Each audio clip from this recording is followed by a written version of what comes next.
Scattato ufficialmente il conto alla rovescia per la Dunata nazionale degli alpini del maggio prossimo a Pordenone e la città si prepara ad accogliere l'invasione delle penne nere, previste oltre 600.000 persone, mettendo a punto la viabilità. E non solo, centinaia anche le richieste da parte dei commercianti ambulanti per piazzare i propri banchi lungo le strade del centro, tanto che in questi giorni il comune ha addirittura dovuto emettere un bando per limitare gli stalli delle bancherelle. Si favoriranno però le eccellenze e i prodotti locali. Abbiamo approntato il bando per il commercio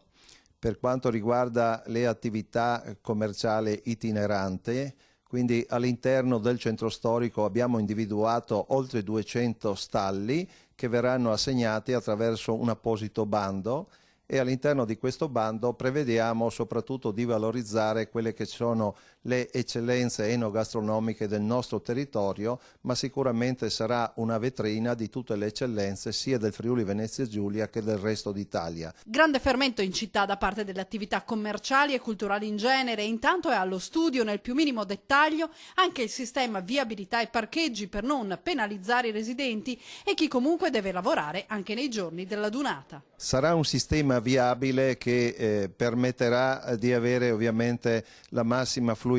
all'interno del centro urbano. Abbiamo previsto tutta una serie di parcheggi a corona all'esterno della città proprio per poter accogliere tutti gli alpini, ma nel contempo anche dei punti di riferimento di parcheggio per i nostri residenti, proprio se nel caso delle emergenze possano poi defluire dalla città.